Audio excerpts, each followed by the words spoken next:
Some time ago, I made a video that I'm moving my music composition work from Pro Tools to Cubase 12 Pro. Now I'm reverting that decision. Let me give you the backstory. As an audio producer, I've been professionally working Pro Tools for over 10 years now. When I first got a job at the movie studio, you guessed it, Pro Tools was the king, it still is. Then when I left that job, moved on to storytelling podcasts in 2016, I did everything in Pro Tools, and that's editing, mixing, production, and writing music. But in September 2022, I started Masters in Media Composition. I want to learn more about harmony, orchestration, and scoring. What I quickly realized, almost no one worked in Pro Tools. And not only that, Pro Tools kind of had a bad rep for MIDI composition. Like, I've heard all of this before, but it works for me, so I didn't care. But now I saw that everyone who's composing, they're doing it in a different audio programs.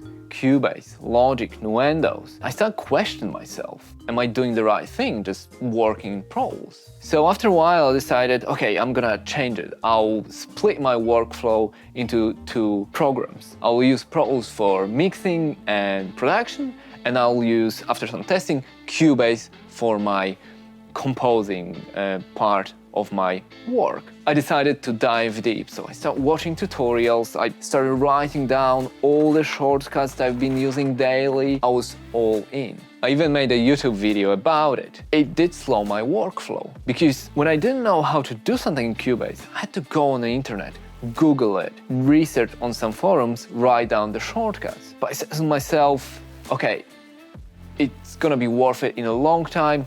All the pros, all the composers are doing it, so I stuck with it. Until I had a one-to-one call with one of my tutors. And I haven't spoken to him before, so we started talking about our workflows. And his background was kind of similar to mine. So rather than classical composition, he came from audio production background. And he said he did all his work in Pro Tools, even the music writing bit, and he loved it. So he asked me a few questions, and then there was one question, the most important one, being, why would I slow myself down on purpose?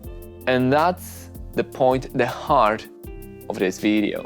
When you focus on two things at the same time, it's difficult to master both. And that's where I got it wrong. See, I was in the right in the beginning, but I looked at everyone else, they were doing slightly different to me, and that got me worried. But I didn't think that their situation, their work, their experience, it's totally different to mine. But you get a little anxiety, you add a little imposter syndrome to that, a little voice at the back of your head saying to you that no, you're not good enough, and I listened to that voice. So thank you, tutor Joel, for the voice of reason. Now, what are the pros of using the multiple DAWs, multiple programs? Well, again, it depends on your workflow. If using all these different tools means that your efficiency is better for it, then do it. And don't listen to anybody's advice, especially some random Polish guy on YouTube. The problem is when it doesn't increase the efficiency.